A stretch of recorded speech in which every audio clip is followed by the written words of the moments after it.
നമസ്കാരം.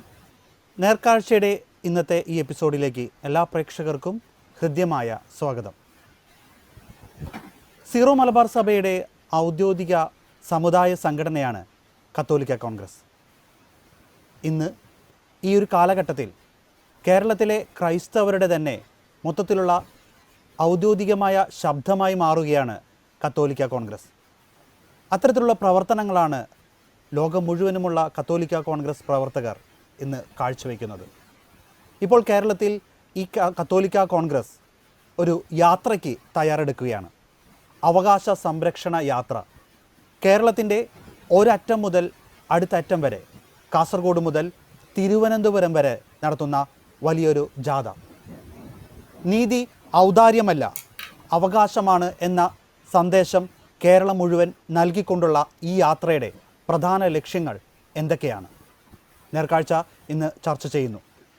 ഈ വിഷയത്തിൽ നമ്മളോടൊപ്പം ഉള്ളത് കത്തോലിക്ക കോൺഗ്രസിൻ്റെ ഗ്ലോബൽ ഡയറക്ടറായ റവറൻഡ് ഡോക്ടർ ഫിലിപ്പ് കവിയലച്ചനാണ്.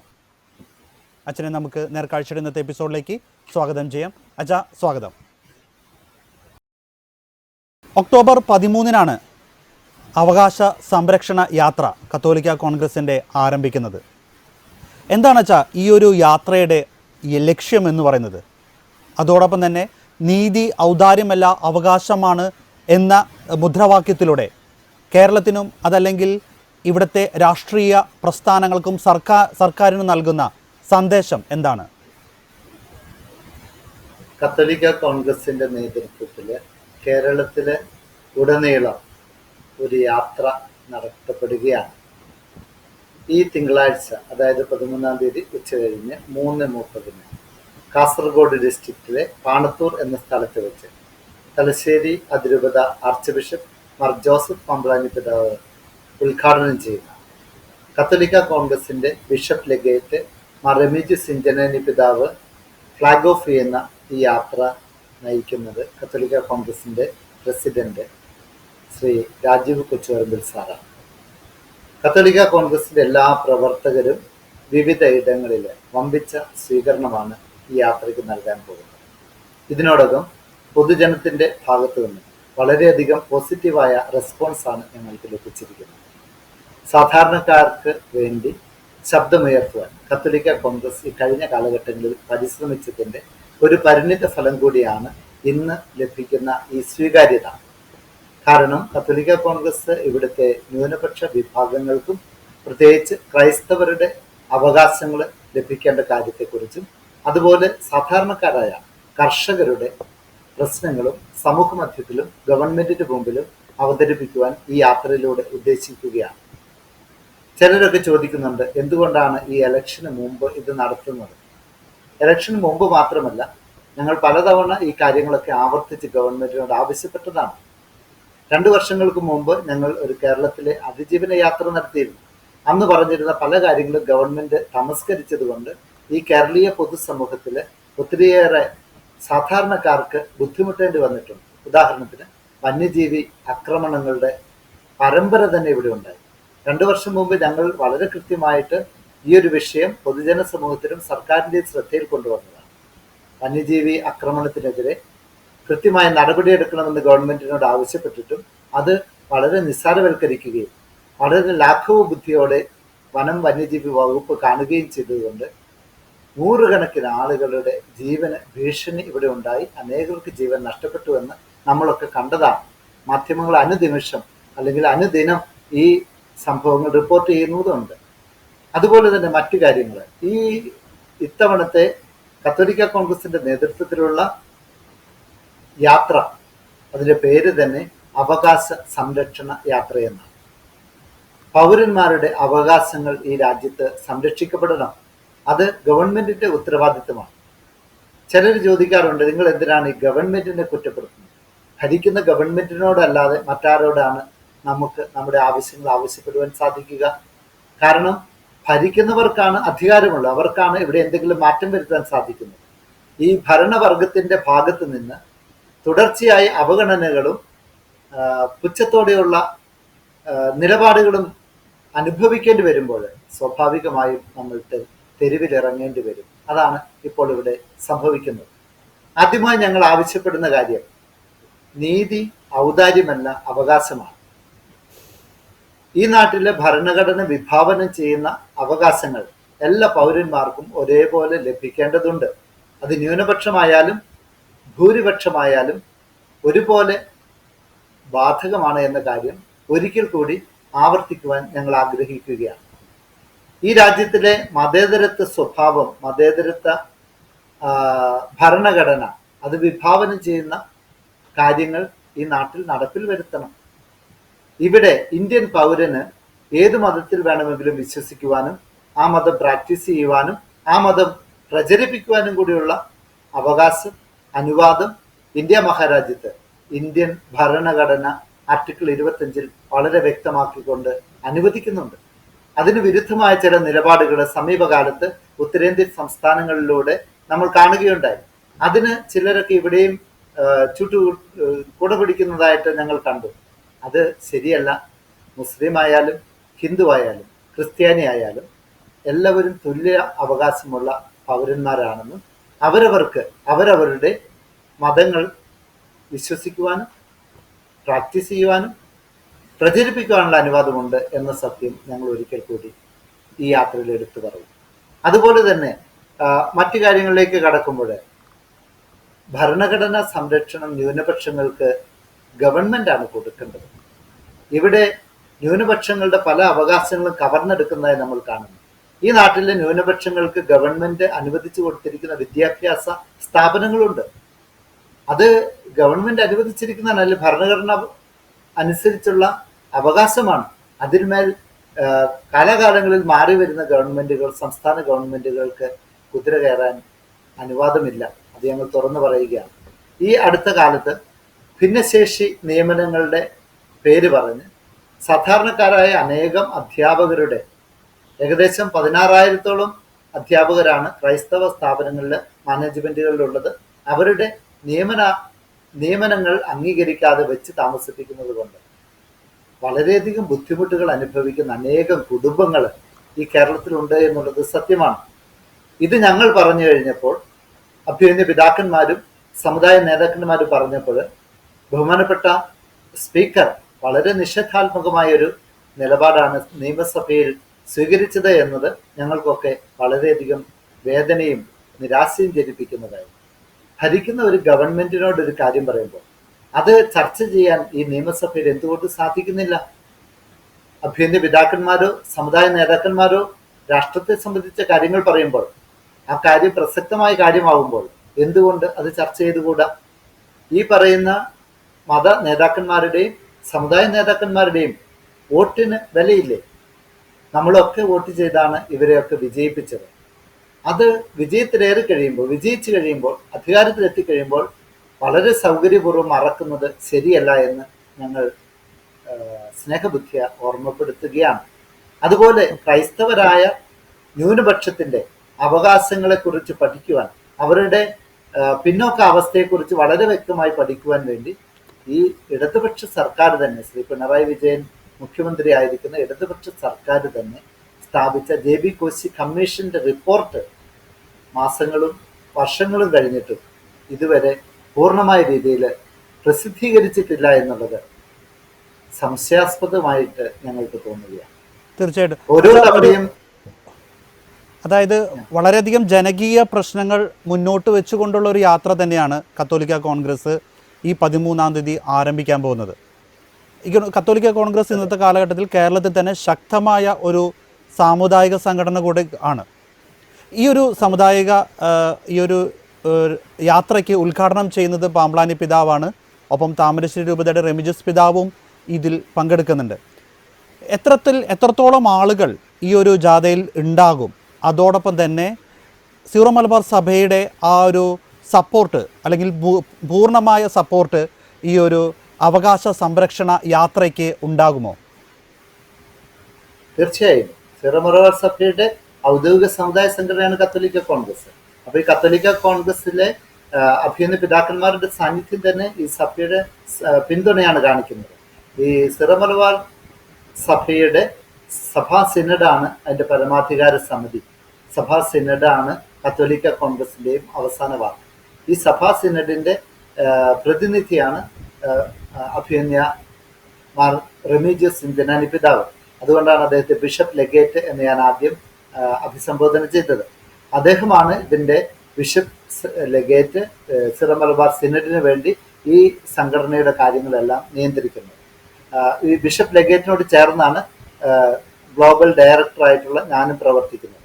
സംഘടനയെ സംബന്ധിച്ചിടത്തോളം ഈ സമുദായ സംഘടനയിൽ അൽമായരും വൈദികരും മെത്രാന്മാരും എല്ലാവരും അംഗങ്ങളാണ്. ഈ സംഘടനയുടെ പ്രസിഡന്റ് ബഹുമാനപ്പെട്ട പ്രൊഫസർ രാജീവ് കൊച്ചോറമ്പിൽ സാറാണ്. അദ്ദേഹത്തിന്റെ നേതൃത്വത്തിലാണ് ഈ ജാഥ നയിക്കപ്പെടുന്നത്. ഈ യാത്രയിൽ സ്ഥിരാംഗങ്ങളായി 30ഓളം പേരുണ്ട്. ഈ സ്ഥിരാംഗങ്ങൾക്ക് പുറമെ ഓരോ സ്ഥലത്തു നിന്നും ആയിരക്കണക്കിനും പതിനായിരക്കണക്കിനും ആളുകളെ സംഘടിപ്പിച്ചുള്ള പൊതുസമ്മേളനങ്ങളും റാലികളും അതാത് സ്ഥലങ്ങളിൽ ക്രമീകരിക്കപ്പെട്ടിട്ടുണ്ട്. അത് ഓരോ രൂപതയുടെ നേതൃത്വത്തിലാണ്. ഉദാഹരണത്തിന് 13-ാം തീയതി ഉച്ച കഴിഞ്ഞ് പാണത്തൂര് 10,000-ഓളം ആളുകളാണ് അവിടെ സംഘടിക്കാൻ പോകുന്നത്.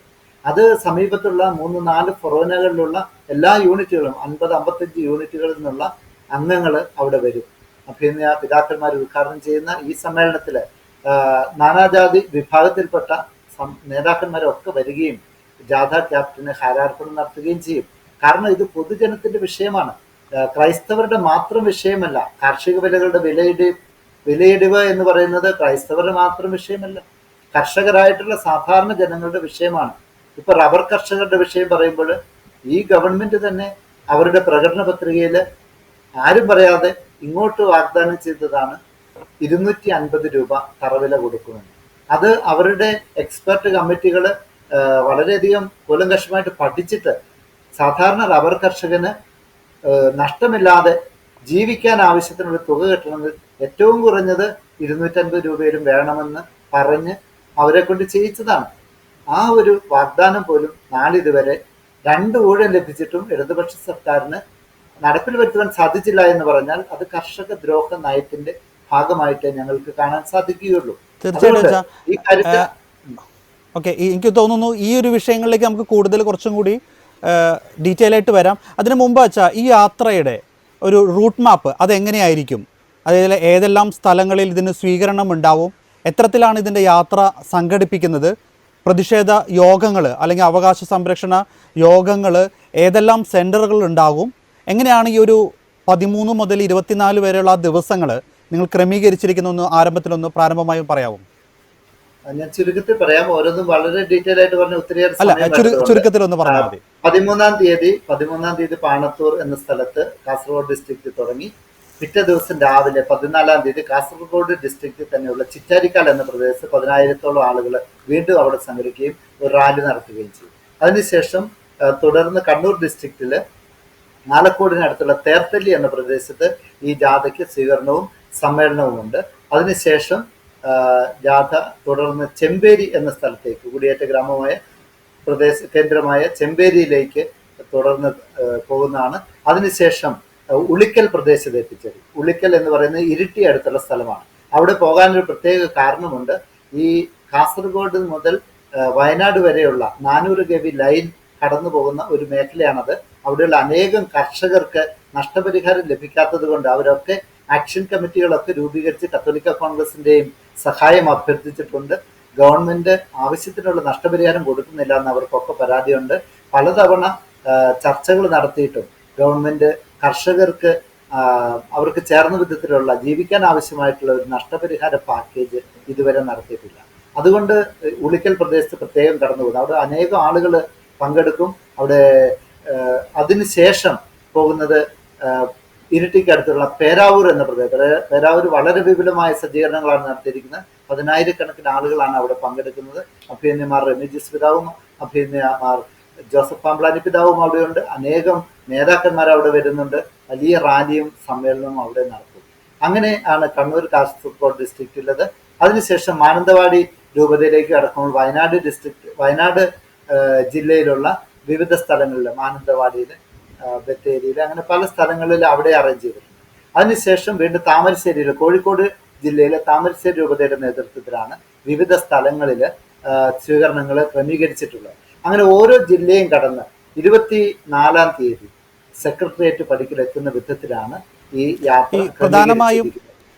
പ്രധാനമായും മലയോര പ്രദേശങ്ങളിലൂടെ ആയിരിക്കുമോ തിരുവനന്തപുരത്തേക്ക് എത്തുന്നത്?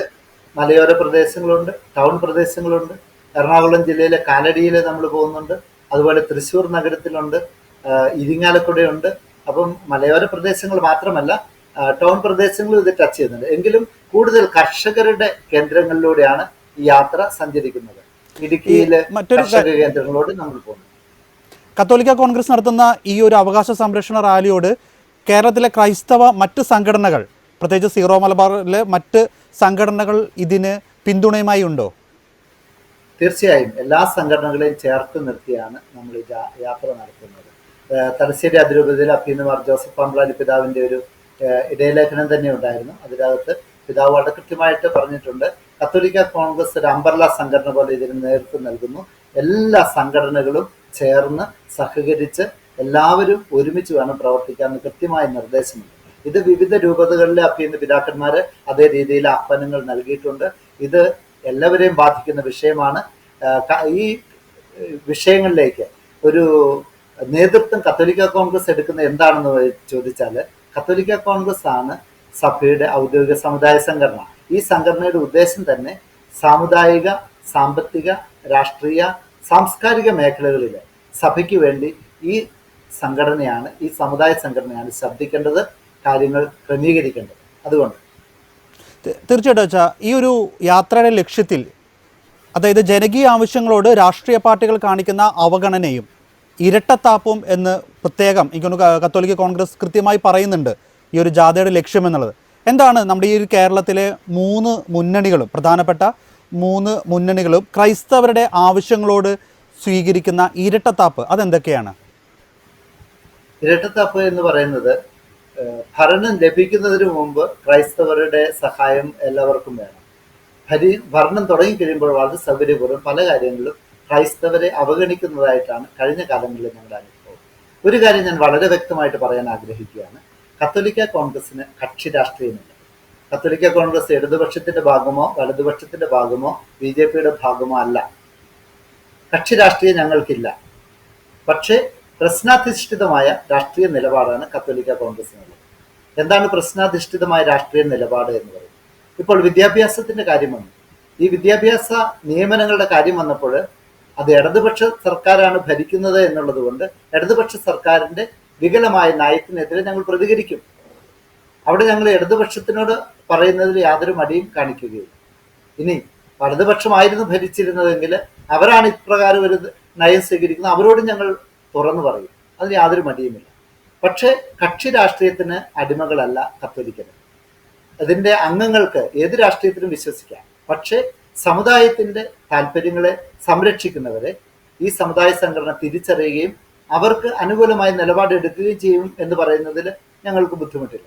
അതേസമയം സമുദായത്തിന്റെ താല്പര്യങ്ങളെ ബോധപൂർവം അവഗണിക്കുന്നവരെ അവരെ ഞങ്ങളും അവഗണിക്കുമെന്ന് പറയാനുള്ള ആർജവവും ഞങ്ങൾക്കുണ്ട്. തീർച്ചയായിട്ടും ഇതിൻ്റെ പ്രധാനപ്പെട്ട കാര്യം അച്ഛൻ നേരത്തെ ഒന്ന് സൂചിപ്പിച്ചായിരുന്നു. ഈ ഒരു വന്യമൃഗ ആക്രമണവുമായി ബന്ധപ്പെട്ട് പരിഹാരമാണ്, ശാശ്വതമായ ഒരു പരിഹാരമാണ് കത്തോലിക്ക കോൺഗ്രസ് ആവശ്യപ്പെടുന്നത്. അതോടൊപ്പം തന്നെ ഈ വനം വകുപ്പിൻ്റെ തെറ്റായ ചില നടപടികളും എന്ന് കൃത്യമായി എടുത്തു പറയുന്നുണ്ട്. എന്തൊക്കെയാണ് കത്തോലിക്ക കോൺഗ്രസ് ആവശ്യപ്പെടുന്ന ശാശ്വതമായ പരിഹാരവും ഈ ഒരു വനം വകുപ്പിൻ്റെ തെറ്റായ നടപടികളും ഏതൊക്കെയാണ്? വനം വകുപ്പിനോട് ഞങ്ങൾക്ക് പറയാനുള്ളത്, വന്യജീവികൾ വനത്തിൽ തന്നെ നിർത്തുവാനുള്ള സ്ഥിരമായ സംവിധാനം ഈ നാട്ടിൽ സംജാതമാക്കണം. അതിൻ്റെ ചെലവുകൾ ഗവൺമെൻറ് കണ്ടെത്തണം. അത് ഗവൺമെൻറ്റിൻ്റെ ഉത്തരവാദിത്തമാണ്. നമ്മളിപ്പോൾ അതിർത്തി രാജ്യങ്ങളിൽ ശത്രുക്കൾ നമ്മളെ ആക്രമിക്കാതിരിക്കാൻ ഇന്ത്യ ഗവൺമെൻറ് അതിശക്തമായ പ്രവർത്തനങ്ങളാണ് നടത്തുന്നത്. പട്ടാളക്കാർ തോക്കും പിടിച്ച് അവിടെ റോന്തി കയറ്റുന്നുണ്ട്. പല സ്ഥലങ്ങളിലും മുള്ളുവേലികളുണ്ട്. എന്തിനാണത്? നമ്മുടെ രാജ്യത്തെ അതിർത്തികളിൽ സംരക്ഷിച്ചാലേ നമ്മുടെ രാജ്യത്തിലുള്ള പൗരന്മാർക്ക് സുരക്ഷിതത്വം ഉണ്ടാവുകയുള്ളൂ, എങ്കിലേ ഈ രാജ്യം നിലനിൽക്കുകയുള്ളൂ. അപ്പോൾ അത് വളരെ പ്രധാനപ്പെട്ട ഒരു ഉത്തരവാദിത്വമാണ് ഗവൺമെൻറ്റിൻ്റെ. എന്ന് പറഞ്ഞതുപോലെ സാധാരണക്കാരായ മനുഷ്യർ ജീവിക്കുന്ന ജനവാസ കേന്ദ്രങ്ങളിലേക്ക് ഒരു കാരണവശാലും വന്യമൃഗങ്ങൾ കടന്നു വരുവാനോ ആക്രമിക്കുവാനോ ഇടവരാത്ത വിധത്തിൽ ഗവൺമെൻറ് അതിനുള്ള നടപടികൾ സ്വീകരിക്കണം. വേണ്ടി വന്നാൽ ഫോറസ്റ്റുകൾക്ക് സമീപം വേലിക്കെട്ടുകൾ ഉണ്ടാക്കണം. അതുകൊണ്ടാണ് ഞങ്ങൾ ആവർത്തിച്ച് പറഞ്ഞത്, ആനമതിലുകൾ സ്ഥാപിക്കണം. പക്ഷെ പലയിടത്തും ഇതുവരെ സ്ഥാപിച്ചിട്ടില്ല. ഈ കാര്യത്തിൽ ഉദാസീനതയുണ്ട്. അതല്ലെങ്കിൽ ഈ വന്യമൃഗങ്ങൾ നാട്ടിലിറങ്ങി ആളുകളെ ആക്രമിച്ചാൽ അതിനെതിരെ അതിശക്തമായ നടപടികൾ സ്വീകരിക്കണം. ഈ കഴിഞ്ഞിടയ്ക്ക് ഒരു ബില്ല് പാസ്സാക്കാനുള്ള ശ്രമം നടത്തി, അത് ഞങ്ങൾ സ്വാഗതം ചെയ്യുന്നു.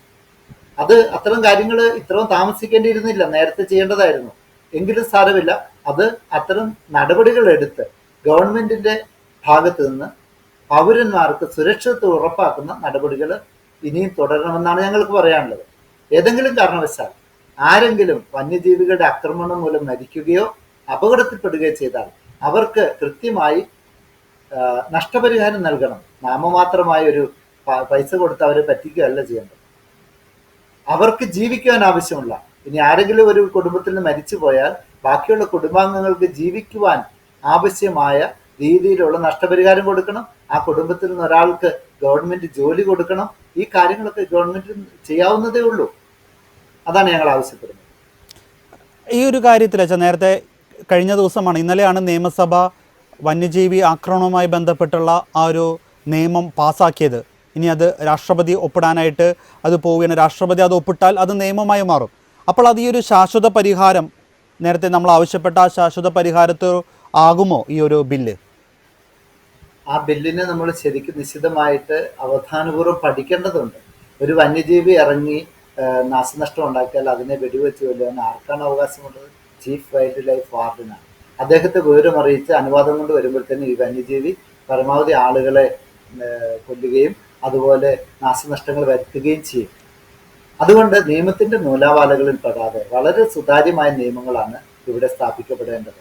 ഒരു കാട്ടുപന്നി ഒരു കർഷകനെ ആക്രമിച്ചാൽ ആ കാട്ടുപന്നിയെ തൽക്ഷണം കർഷകന് വെടിവെച്ച് കൊല്ലുവാനുള്ള അവകാശം കൊടുക്കണമെന്നാണ് നമുക്ക് പറയുന്നത്.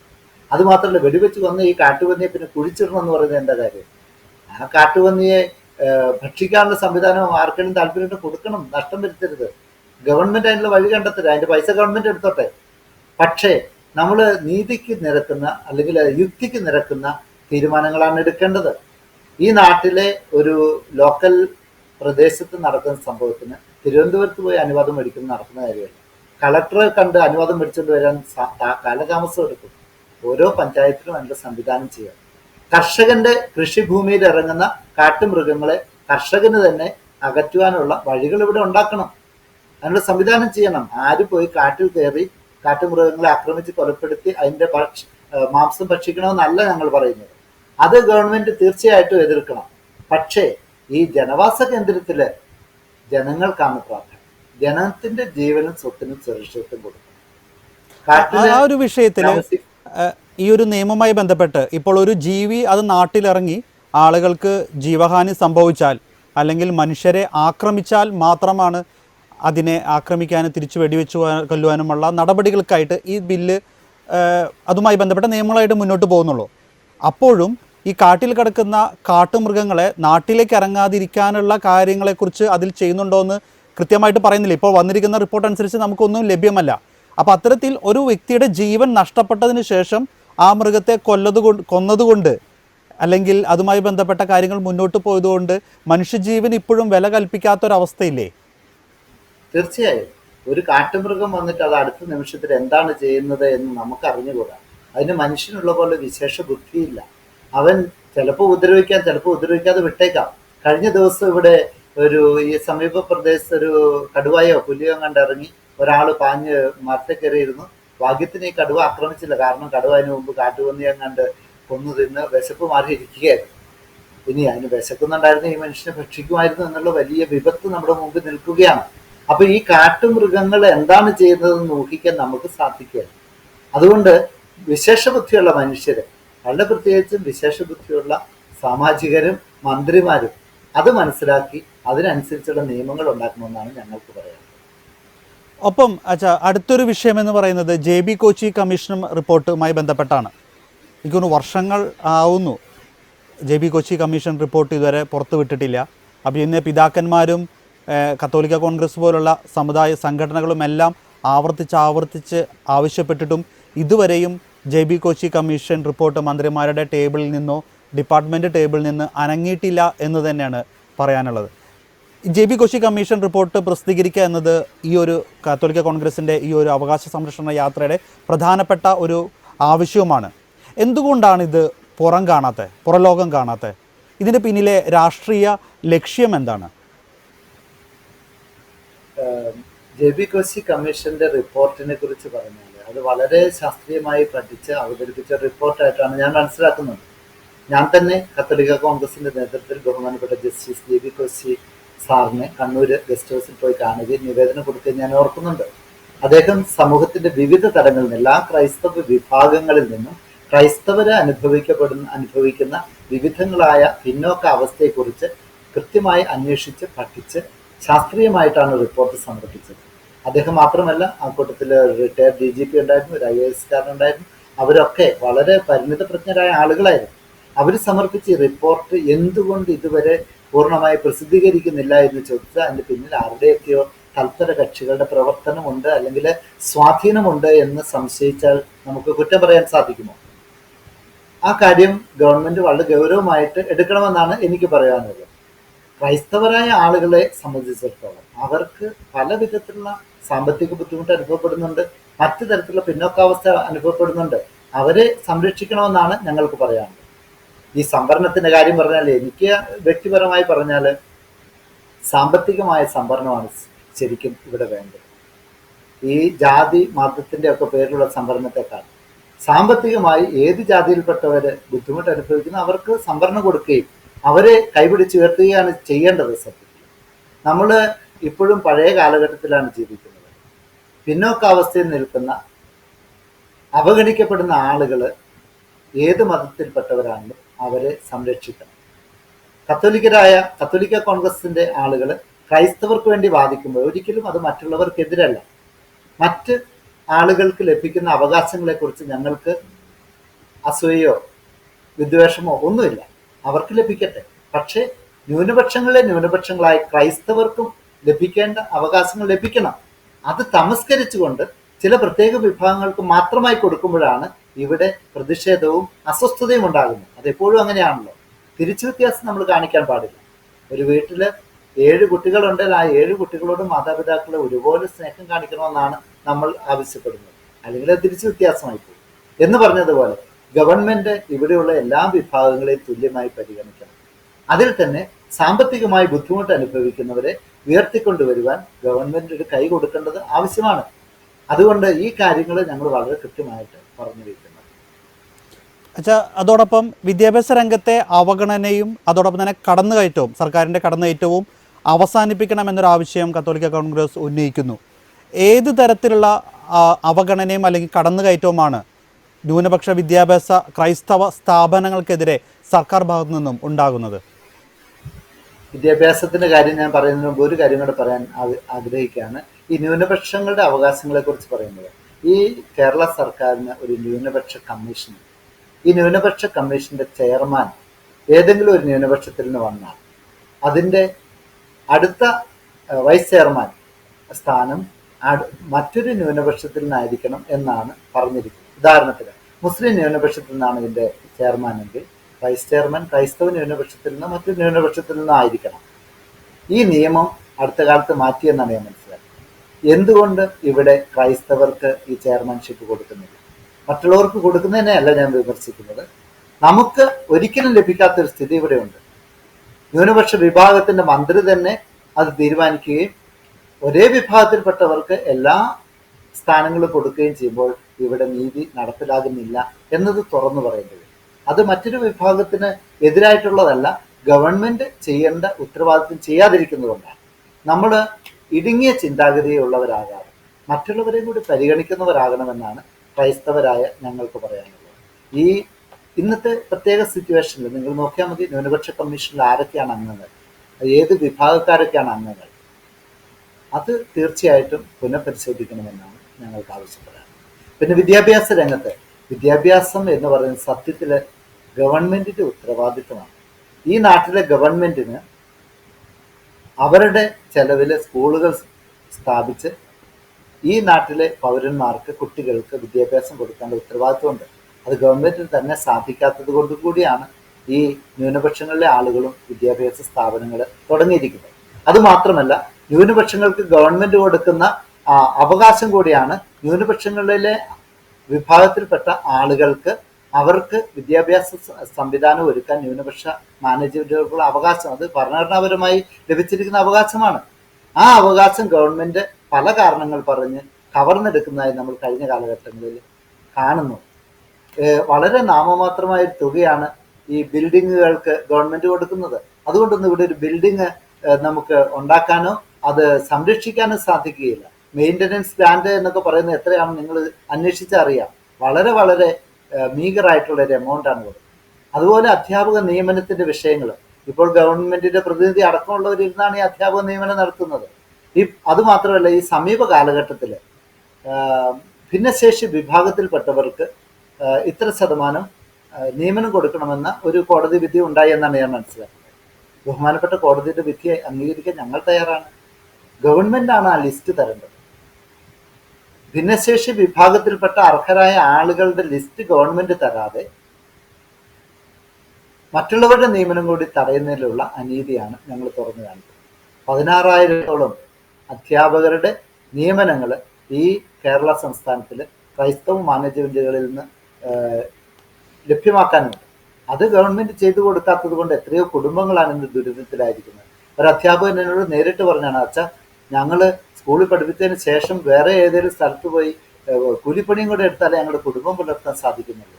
പലർക്കും ബഹുദൂരം യാത്ര ചെയ്ത് വേണം സ്കൂളിലെത്താൻ. അതിനുള്ള വണ്ടിക്കാശ് പോലും ഞങ്ങൾ സ്വന്തം കൈകളിൽ നിന്ന് എടുക്കണം. അതൊക്കെ ശരിയാണോ, നീതിയാണോ? എന്തുകൊണ്ട് ഗവൺമെന്റ് ഇതൊക്കെ കാണുന്നില്ല?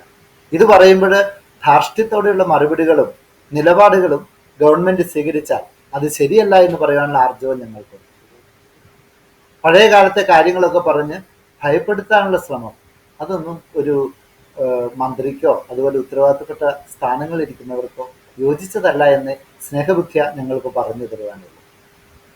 തീർച്ചയായിട്ടും അച്ഛാ, ഇപ്പം നേരത്തെ പറഞ്ഞ ഒരു വിഷയം, ഭിന്നശേഷി സംവരണ വിഷയവുമായി ബന്ധപ്പെട്ട് കത്തോലിക്ക സഭ അല്ലെങ്കിൽ പ്രത്യേകിച്ച് സമരങ്ങൾക്കൊക്കെ മുന്നോട്ട് ഇറങ്ങിയിരുന്നു. കഴിഞ്ഞ ദിവസം നമ്മൾ പല സമരങ്ങളും നമ്മൾ കണ്ടായിരുന്നു. പക്ഷേ അതിനെല്ലാം ഒരു എന്താ പറയുക, വിദ്യാഭ്യാസ മന്ത്രിയുടെ ഭാഗത്തു നിന്ന് പോലും ക്രൈസ്തവ സഭകളെയും അതോടൊപ്പം തന്നെ മെത്രാന്മാരെയും മോശമായ രീതിയിൽ തന്നെ പറയുന്ന രീതിയിലേക്ക് ഒരു വാഗ്വാദങ്ങൾ പലപ്പോഴും സംഭവിച്ചിട്ടുണ്ടായി. ഇപ്പോൾ നമ്മൾ കുറച്ച് മുമ്പ് വരെ അറിഞ്ഞത് ചങ്ങനാശ്ശേരി ആർച്ച് ബിഷപ്പിനെ മന്ത്രി കണ്ടു എന്ന രീതിയിലുള്ള വാർത്തകൾ വരുന്നുണ്ട്.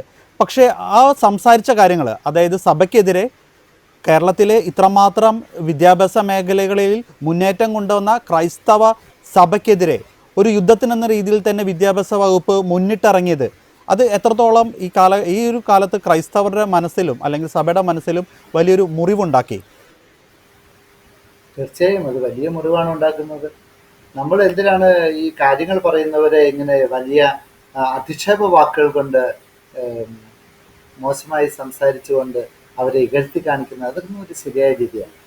ഗവൺമെന്റ് തെറ്റ് ചെയ്താൽ നമ്മൾ ഗവൺമെന്റ് തെറ്റ് ചെയ്തു എന്നാണ് പറയുന്നത്, അല്ല ഗവൺമെന്റിനെ നമ്മൾ ഇകഴ്ത്തി കാണിക്കുകയല്ല ചെയ്യുന്നത്. നമ്മൾ തുറന്ന് ചില കാര്യങ്ങളൊക്കെ പറഞ്ഞു. ഇപ്പോൾ വിദ്യാഭ്യാസ വകുപ്പ് മന്ത്രിയുടെ സംസാരത്തെക്കുറിച്ച് നമ്മൾ പറഞ്ഞു, അത് ശരിയല്ല നമ്മൾ പറഞ്ഞു. അദ്ദേഹത്തെ വ്യക്തിപരമായി ആക്ഷേപിക്കാൻ നമ്മൾ ഒരിക്കലും മുന്നിട്ട് ഇറങ്ങിയിട്ടില്ല. അദ്ദേഹത്തിന്റെ ഭാഗത്തുനിന്ന് വളരെ പ്രകോപനകരമായ സംസാരമുണ്ടായിട്ടും അദ്ദേഹത്തിന്റെ വ്യക്തിപരമായ വിവരങ്ങളെക്കുറിച്ചോ അല്ലെങ്കിൽ അദ്ദേഹത്തിന്റെ യോഗ്യതയെക്കുറിച്ചൊന്നും ഞങ്ങൾ ചോദ്യം ചെയ്തിട്ടില്ല. അങ്ങനത്തെ ഒരു രീതി നമുക്കുള്ളതല്ല. കുലീനമായി സംസ്കാരപരമായിട്ടാണ് നമ്മൾ സംസാരിക്കുന്നത്. വേറൊരാളുടെ കാര്യം നമ്മളൊരു ചില മാധ്യമങ്ങളൊക്കെ പറയുന്നതിനെ വേറെ തരത്തിൽ അതൊരു എന്താ പറയണ്ടേ വിവാദമാക്കാൻ പരിശ്രമിക്കാറുണ്ടെങ്കിലും നമ്മൾ പറഞ്ഞ അതേ വാക്കുകൾ എടുത്ത് വേണം വിശകലനം ചെയ്യാൻ. ചില താരതമ്യങ്ങൾ ചെയ്യുമ്പോൾ അത് എന്താണ് ചെയ്തത് എന്ന് മനസ്സിലാക്കാതെ പ്രതികരിക്കുമ്പോൾ അതൊക്കെ ബുദ്ധിമുട്ടുണ്ടാക്കുന്ന ഒരു കാര്യമാണ്. പൊതുവെ ഞങ്ങൾ മറ്റുള്ളവരോട് വളരെ മാന്യമായിട്ടാണ് ഇടപെടാറുള്ളത്. അവർ ചെയ്യുന്നത് പോലെ അല്ല ഞങ്ങൾ പലപ്പോഴും ചെയ്തിട്ടുള്ളത്. എങ്കിലും പരസ്പര ബഹുമാനവും ആദരവും പുലർത്തിക്കൊണ്ട് കാര്യങ്ങൾ പറയുവാനുള്ള ആർജവം ഞങ്ങൾക്കുണ്ട് എന്നതും മറക്കരുത്. തീർച്ചയായിട്ടും അവസാനമായിട്ട് അച്ഛാ, ഈ ഒരു കാര്യങ്ങളിലെല്ലാം ഈ ഒരു ജനകീയ മുന്നേറ്റ യാത്ര അവസാനിക്കുമ്പോൾ ഈ കാര്യങ്ങളിലെല്ലാം സർക്കാരിൻ്റെ ഭാഗത്തുനിന്ന് അനുകൂലമായ നടപടി ഉണ്ടായില്ലെങ്കിൽ ഈ ഒരു തദ്ദേശ നിയമസഭാ തെരഞ്ഞെടുപ്പുകളിൽ ശക്തമായ നിലപാടെടുക്കുമെന്ന് പറഞ്ഞതിലൂടെ എന്താണ് ഉദ്ദേശിക്കുന്നത്? അതായത് പ്രത്യേകിച്ച് ഭരിക്കുന്ന പാർട്ടിക്കുള്ള ഒരു ശക്തമായ താക്കീതാണോ, മറ്റ് പ്രതിപക്ഷം ഉൾപ്പെടെ എല്ലാ പാർട്ടികൾക്കുമുള്ള ഒരു താക്കീതാണോ? അങ്ങനെയെങ്കിൽ ആരെയാണ് നമ്മൾ ആരെങ്കിലും പിന്തുണയ്ക്കുമെന്നോ അല്ലെങ്കിൽ ആരെങ്കിലും ഒഴിവാക്കുമെന്നാണോ അതിലൂടെ ഉദ്ദേശിച്ചിരിക്കുന്നത്? തീർച്ചയായും വളരെ ശക്തമായ ഒരു താക്കീത് തന്നെയാണ്. നമ്മുടെ ആളുകളെയും പൊതുസമൂഹത്തെയും നമ്മൾ ബോധവൽക്കരിക്കാൻ പരിശ്രമിക്കുക. ഭരിക്കുന്നവര് ഭരിക്കപ്പെടുന്നവർക്ക് അനുകൂലമായ തീരുമാനങ്ങൾ എടുക്കുന്നില്ലെങ്കിൽ അതവർക്ക് ദോഷകരമാണ് എന്ന് തുറന്നു പറയാൻ ഞങ്ങൾക്ക് മടിയില്ല. അതേപോലെ ഇനി ഭരിക്കാനിരിക്കുന്നത് ആരാണെങ്കിലും അവർക്കും ജനോപകാരപ്രദമായ നടപടികൾ സ്വീകരിച്ചില്ലെങ്കിൽ ബുദ്ധിമുട്ട് വരുമെന്ന് ഞങ്ങൾ മുന്നറിയിപ്പ് തരികയാണ്. ആർക്ക് വോട്ട് ചെയ്യണം എന്ന് പറയേണ്ടത് കത്തോലിക്ക കോൺഗ്രസിന്റെ ഉത്തരവാദിത്വമല്ല, കത്തോലിക്ക കോൺഗ്രസ് അത് ഉദ്ദേശിക്കുന്നില്ല. ഓരോ വോട്ട് ചെയ്യുക എന്ന് പറയുന്നത് ഓരോ പൗരന്റെയും വ്യക്തിപരമായ സ്വാതന്ത്ര്യമാണ്. പക്ഷേ ഈ നാട്ടിൽ ഇന്ന ഇന്ന പ്രശ്നങ്ങളുണ്ട്, ന്യൂനപക്ഷങ്ങൾക്ക് എതിരെ ഇന്ന ഇന്ന നീക്കങ്ങൾ നടക്കുന്നുണ്ട് എന്ന് ഞങ്ങൾ തുറന്നു പറയും. അത് ഭരിക്കുന്നവരുടെ ഭാഗത്ത് നിന്ന് ബോധപൂർവം ഉണ്ടാകുന്ന അവഗണനയാണെങ്കിൽ അത് ഞങ്ങൾ തുറന്നു പറയും. അതുപോലെ പ്രതിപക്ഷ പാർട്ടികൾക്ക് ഇനി ഭരിക്കാൻ വരികയാണെങ്കിൽ അവർക്കും ഇതൊരു മുന്നറിയിപ്പ് തന്നെയാണ്. ജനങ്ങളെ കേട്ട് ജനങ്ങളുടെ നന്മയ്ക്കനുസരിച്ച് ഭരിക്കണമെന്നുള്ള ഒരു പ്രചോദനം കൂടിയാണ്. അതുകൊണ്ട് കക്ഷി രാഷ്ട്രീയം ഞങ്ങൾക്കില്ല എന്ന് ഞങ്ങൾ തുറന്നു പറയുകയാണ്. ആർക്ക് വോട്ട് ചെയ്യണം, ആർക്ക് വോട്ട് ചെയ്യണ്ട എന്ന് കത്തോലിക്ക കോൺഗ്രസ് ഒരിക്കലും പറയുകയില്ല. അത് ഓരോ വ്യക്തിയുടെയും സ്വാതന്ത്ര്യമാണ്. എന്നാൽ കത്തോലിക്ക കോൺഗ്രസ് ഇപ്പോൾ എന്ത് നടക്കുന്നുവെന്ന് വളരെ കൃത്യമായിട്ട് ഞങ്ങൾ തുറന്നു പറയും. ഒരു പൊളിറ്റിക്കൽ ഓഡിറ്റിന്റെ കാര്യം എപ്പോഴും കത്തോലിക്ക കോൺഗ്രസ് പറയാറുള്ളതാണ്. അതായത് ഒരു നാട്ടിൽ ഒരാളെ നമ്മൾ തിരഞ്ഞെടുത്തിട്ടുണ്ടെങ്കിൽ അടുത്ത തവണ വോട്ട് വരുന്ന സമയത്ത് ആ ആൾ എന്തൊക്കെ നന്മ ഈ നാടിന് വേണ്ടി ചെയ്തു, എന്തൊക്കെ ചെയ്യാമായിരുന്നു, എന്തൊക്കെ അവഗണിച്ചു, അത് കൃത്യമായും ഒരു പൊളിറ്റിക്കൽ ഓഡിറ്റ് ഞങ്ങൾ നടത്തും. അതുപോലെ ഭരണത്തിലുള്ള ആളല്ല, ഇനി ഭരണത്തിലേക്ക് വരാൻ ആഗ്രഹിക്കുന്നവരാണെങ്കിൽ ആ കാൻഡിഡേറ്റ് എന്തൊക്കെ ചെയ്യുമെന്നാണ് നമുക്ക് വാഗ്ദാനം തരുന്നത്. ജനോപകാരപ്രദമായ ഏതൊക്കെ നിലപാടുകൾ അദ്ദേഹത്തിനുണ്ട്, കഴിഞ്ഞ കാലത്ത് അദ്ദേഹത്തിന് എന്തുമാത്രം ഈ ഒരു ട്രാക്കിൽ അദ്ദേഹം നന്നായി ചെയ്തിട്ടുണ്ട്, അതൊക്കെ ഞങ്ങൾ തുറന്നു പറയും. അത് പറയുമ്പോൾ ആരും ബുദ്ധിമുട്ടേണ്ട കാര്യമില്ല. അങ്ങനെ വന്നാലേ നമ്മുടെ നാട്ടിൽ ജനാധിപത്യം വളരുകയുള്ളൂ. നമ്മളൊരു കാര്യം മനസ്സിലാക്കണം, ഈ കേരള രാജ്യത്ത് സാധാരണക്കാർക്ക് ജീവിക്കാൻ പറ്റാത്തൊരു സ്ഥിതി ഇത് ഇപ്പോൾ സംജാതമായിട്ടുണ്ട്. നമുക്ക് പുറത്തിറങ്ങി രാവിലെയോ വൈകിട്ടോ സമാധാനത്തോടെ നടക്കാൻ പറ്റുമോ? തെരുവ് നായ്ക്കളുടെ ആക്രമണം ഏത് സമയവും എവിടെയും ആർക്കെതിരെയും ഉണ്ടാകാം. വലിയ അകമ്പടിയോടെ സ്റ്റേറ്റുകാരിൽ പോകുന്നവർക്കൊന്നും ആ ബുദ്ധിമുട്ട് മനസ്സിലാകുകയല്ലായിരിക്കും. പക്ഷേ സാധാരണക്കാരായ ഗ്രാമങ്ങളിലും പട്ടണങ്ങളിലും താമസിക്കുന്ന ആളുകൾക്ക് തെരുവ് നായ്ക്കളുടെ അക്രമം ഏൽക്കുന്നുണ്ട് എന്നുള്ളത് പകൽ പോലെ വ്യക്തമാണ്, നമ്മൾ വാർത്തകളിൽ കാണുന്നുണ്ട്. എന്തുകൊണ്ട് ഗവൺമെന്റ് അതിനെതിരെ കണ്ണടയ്ക്കുന്നു? അതിന് പിന്നിൽ വല്ല വാക്സിൻ മാഫിയയുടെ സ്വാധീനമുണ്ടോ? നമ്മൾ അന്വേഷിക്കേണ്ടതാണ്. ഈ നമ്മുടെ തെരുവോരങ്ങൾ എന്തുമാത്രം വൃത്തിഹീനമാണ്. ഇവിടെ ഈ മാലിന്യങ്ങൾ അകറ്റാൻ ഒരു കൃത്യമായ നടപടി ഗവൺമെന്റ് എന്തുകൊണ്ട് സ്വീകരിച്ചുകൂടാ? ഗവൺമെന്റിന് ഇച്ഛാശക്തി കൊണ്ട് ഇതൊക്കെ നടക്കും. അതിനുള്ള പൈസ നമ്മളോട് വാങ്ങുന്നുണ്ട്, നികുതി നമ്മളോട് വാങ്ങുന്നുണ്ട്. നമ്മുടെ റോഡുകൾ എന്തുമാത്രം താറുമാറാണ്. നടുവൊടിയാതെ ഇന്ന് കോട്ടയം വരെയോ തിരുവനന്തപുരം വരെയോ റോഡ് മാർഗം പോകാൻ ആർക്കെങ്കിലും സാധിക്കുമോ? ഇതൊക്കെ കഴിഞ്ഞിട്ട് നമ്മളോട് ടോൾ മേടിക്കുകയല്ലേ? ബഹുമാനപ്പെട്ട കോടതി ഇടപെട്ടത് കൊണ്ട് മാത്രമാണ് ആ പാലിയേക്കരയിലെ ടോൾ തൽക്കാലം നിർത്തിവെച്ചത്. ഒരു സൗകര്യവും നമുക്ക് ചെയ്തു തരാതെ നമ്മോട് സാധാരണക്കാരായ ജനങ്ങളോട് കരം ഈടാക്കുന്ന രീതി അത് ശരിയല്ല എന്നാണ് ഞങ്ങൾക്ക് പറയാൻ. നമ്മൾ കൊടുക്കുന്ന പണത്തിന് ആനുപാതികമായ സേവനം നമുക്ക് അർഹതയുള്ളതാണ്. തീർച്ചയായിട്ടും അച്ഛാ, നമ്മൾ ഈ ഒരു ചർച്ചയിൽ ഉടനീളം എനിക്ക് തോന്നുന്നു അച്ഛൻ ആദ്യം മുതൽ പറഞ്ഞതും അനുസരിച്ച്, അല്ലെങ്കിൽ ഈ ഒരു കത്തോലിക്ക കോൺഗ്രസിൻ്റെ ഈ ഒരു ജനകീയ ആവശ്യങ്ങൾ വെച്ചുള്ള യാത്ര നോക്കുമ്പോൾ 9 വർഷം ഒരു ഭരിച്ച സർക്കാരിൻ്റെ ആ ഒരു പ്രോഗ്രസ് കാർഡിൽ ചുമന്ന മഷി കൊണ്ട് എഴുതേണ്ട ഒരു പരാജയത്തിൻ്റെ മാർക്ക് തന്നെ ആയിരിക്കില്ലേ ഈ ഒരു അവകാശ സംരക്ഷണം, അതോടൊപ്പം തന്നെ ഈ ഒരു റാലി തിരുവനന്തപുരത്ത് എത്തിച്ചെല്ലുമ്പോൾ? ഈ ഒരു ചോദ്യം ഞാൻ ജനങ്ങൾക്ക് വിടുകയാണ്. ഓരോ പൗരനും അവരുടെ സമ്മതിദാന അവകാശം വിനിയോഗിക്കുമ്പോൾ ഈ കാര്യങ്ങൾ പരിഗണിച്ച് അവർക്ക് യുക്തമായ തീരുമാനമെടുക്കാം. ഞങ്ങൾ ഇപ്പോൾ ഇവിടെ നടക്കുന്ന സാഹചര്യങ്ങളെ വളരെ കൃത്യമായും ആധികാരികമായും വ്യക്തമായും അവതരിപ്പിക്കും. തീരുമാനമെടുക്കേണ്ടത് ഓരോ പൗരനുമാണ്. ഒരു കാര്യം കൂടി വെച്ചാൽ, എന്തായിരിക്കും ഭാവി പരിപാടികൾ? 24-ാം തീയതി ഈ ഒരു യാത്ര തിരുവനന്തപുരത്ത് അവസാനിച്ചതിന് ശേഷവും സർക്കാരിൻ്റെ ഭാഗത്തു നിന്ന് നമ്മൾ ഉന്നയിക്കുന്ന വിഷയങ്ങളിൽ യാതൊരു തരത്തിലുള്ള പോസിറ്റീവായിട്ടുള്ള റെസ്പോൺസ് ഇല്ലെങ്കിൽ പിന്നീട് കത്തോലിക്ക കോൺഗ്രസിൻ്റെ ഭാവി പരിപാടികൾ എന്തായിരിക്കും? അങ്ങനെ വന്നാൽ കത്തോലിക്ക കോൺഗ്രസ് വളരെ കൃത്യമായ നിലപാടുകളിലേക്ക് നീങ്ങേണ്ടി വരും. കേരളത്തിലുള്ള എല്ലാ ക്രൈസ്തവ നേതാക്കന്മാരെയും കണ്ട് ഒരു ക്രൈസ്തവ ഐക്യം ഞങ്ങൾ രൂപപ്പെടുത്തിയത്. ഈ ക്രൈസ്തവ ഐക്യം രൂപപ്പെട്ടു കഴിഞ്ഞാൽ അത് വളരെ വിധി നിർണായകമാണ്. കേരളത്തിൽ ആര് ഭരിക്കണം അല്ലെങ്കിൽ ആര് തോൽക്കും എന്നുള്ളതൊക്കെ നിർണ്ണയിക്കാൻ പോലും സാധിക്കുന്ന ഒരു കൂട്ടായ്മയായിട്ട് അത് വളർന്നു വരും. ഈ കൂട്ടായ്മയെ മറ്റുള്ളവരും ജനാധിപത്യത്തെ സ്നേഹിക്കുന്ന, ജനങ്ങളെ അവരുടെ താല്പര്യങ്ങളെ സംരക്ഷിക്കണമെന്ന് ആഗ്രഹിക്കുന്ന സർവരും അതിനോട് ചേർന്ന് നിൽക്കുമെന്നാണ് ഞങ്ങളുടെ പ്രതീക്ഷ.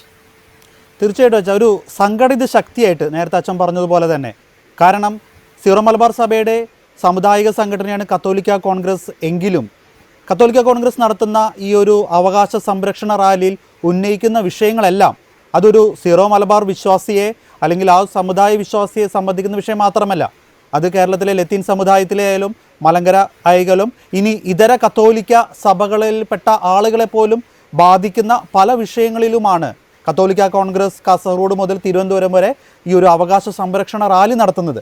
അപ്പോൾ അത്തരത്തിലൊരു റാലി നടത്തുമ്പോൾ അതിനുശേഷവും സർക്കാരിൻ്റെ ഭാഗത്തു നിന്ന് അനുകൂല നിലപാടുണ്ടായില്ലെങ്കിൽ കേരളത്തിലെ ക്രൈസ്തവരെ മൊത്തത്തിൽ ഒരു സംഘടിത ശക്തിയായിട്ട് മാറ്റാൻ അടുത്ത തെരഞ്ഞെടുപ്പുകളിൽ സംഘടിത ശക്തിയായി അവർക്ക് നിലകൊള്ളാൻ സാധിക്കും ഇല്ലേ? തീർച്ചയായിട്ടും കത്തോലിക്ക കോൺഗ്രസ് അതിന് നേതൃത്വം എടുക്കും. ഇപ്പോൾ തന്നെ വിവിധ വിഭാഗങ്ങളിൽ നിന്ന് ഞങ്ങളോട് പറഞ്ഞു കഴിഞ്ഞു, ഞങ്ങൾ സഹകരിക്കാൻ തയ്യാറാണ്. കഴിഞ്ഞ ദിവസം ഈ വിദ്യാഭ്യാസത്തിന്റെ വിഷയങ്ങൾ വന്നപ്പോൾ മറ്റ് സഭാപിതാക്കന്മാർ നമ്മളോട് സപ്പോർട്ട് ചെയ്ത് സംസാരിച്ച് നിങ്ങളൊക്കെ കണ്ടതല്ലേ. ഞാൻ തന്നെ എറണാകുളത്ത് വെച്ച് ഒരു അഭിമുഖം കൊടുത്തു. അതിനോട് ചേർന്ന് മറ്റ് സഭാപിതാക്കന്മാർ കൊടുത്തത് നമ്മൾ കണ്ടതാണ്. എന്ന് പറഞ്ഞാൽ കത്തോലിക്ക കോൺഗ്രസ് ഇതിനൊരു നേതൃത്വം ഏറ്റെടുത്ത് മറ്റുള്ളവരെയും കൂടെ ചേർത്ത് നിർത്തുകയാണ്. കത്തോലിക്ക കോൺഗ്രസ് സമുദായത്തിന് വേണ്ടി ശക്തമായി നിലകൊള്ളുമ്പോഴും കത്തോലിക്ക കോൺഗ്രസിന്റെ ആത്യന്തിക ലക്ഷ്യം ഈ നാട്ടിലുള്ള സർവർക്കും ഉന്നമനം ഉണ്ടാകണമെന്ന് തന്നെയാണ്. രാഷ്ട്രീയക്കാര്, ഭരിക്കുന്ന ആളുകൾ അത് തമസ്കരിക്കുമ്പോൾ അതിനെതിരെ ശക്തിയുക്തം ഉണർന്നെണീറ്റ് സാധാരണക്കാരന് വേണ്ടി ശബ്ദമില്ലാത്തവരുടെ ശബ്ദമായി കത്തോലിക്ക കോൺഗ്രസ് ഈ നാട്ടിലുണ്ടാകും. കത്തോലിക്ക കോൺഗ്രസിന്റെ സമുന്നതരായ സമുദായ നേതാക്കൾ ഇനി മുതൽ ഈ കാര്യങ്ങളുടെ ശക്തമായ ഇടപെടലുകൾ നടത്തും. നമുക്ക് 10,000-2000 യൂണിറ്റുകളിലായിട്ട് വളരെ ശക്തമായ നേതൃനിര രൂപപ്പെട്ടു കഴിഞ്ഞു. എല്ലാ രൂപതകളിലും കത്തോലിക്ക കോൺഗ്രസ് ശില്പശാലകൾ വളരെ വിജയകരമായിട്ട് നടത്തി. ഈ ശില്പശാലകളിൽ ഈ ജനകീയ വിഷയങ്ങൾ നമ്മൾ വളരെ കൃത്യമായി ചർച്ച ചെയ്തു. എല്ലാവരും ഒരേ സ്വരത്തിൽ പറഞ്ഞത് നമ്മൾ ഇനി മുതൽ ഇടപെടണമെന്ന് തന്നെയാണ്. ഒരു ഗവൺമെന്റ് ഓഫീസിൽ പോയാൽ നമുക്ക് അനുഭവിക്കുന്ന, സാധാരണക്കാരനായ ഒരു മനുഷ്യന് അനുഭവിക്കേണ്ടി വരുന്ന ബുദ്ധിമുട്ടുകൾ ഞാൻ പറഞ്ഞു തരേണ്ട കാര്യമില്ല. ഇവിടുത്തെ ആളുകൾ അത് അനുഭവിക്കുന്നതാണ്. എന്തുമാത്രം കെടുകാര്യസ്ഥതയും ഒരു ഓഫീസിൽ പോയ ഒരു അനുവാദം കിട്ടണം, എന്തുമാത്രം ബുദ്ധിമുട്ടാണ് നമുക്ക്. നമ്മൾ തെരഞ്ഞെടുത്ത് അധികാരത്തിലേറ്റിയവർ നമ്മുടെ നികുതി പണം കൊണ്ട് നമ്മെ ബുദ്ധിമുട്ടിക്കുന്നു എന്ന് പറഞ്ഞാൽ അത് അംഗീകരിക്കാൻ പറ്റുന്നതാണോ? നമ്മളുടെ പണം വാങ്ങി അധികാര കസേരയിൽ സുഖശീതളമേൽ ഇരിക്കാൻ വേണ്ടിയല്ല നമ്മൾ MLA-മാരെയും MP-മാരെയും മന്ത്രിമാരെയും തിരഞ്ഞെടുക്കുന്നത്. അവർ നമുക്ക് വേണ്ടി പ്രവർത്തിക്കാൻ വേണ്ടിയാണ്. അനേകം നല്ല ജനസേവകരുണ്ട്, ഞാനത് മറക്കുന്നില്ല. പക്ഷേ ചിലരൊക്കെ തങ്ങളുടെ ഉത്തരവാദിത്വം മറക്കുന്നു എന്ന് പറയാതിരിക്കാൻ കഴിയും.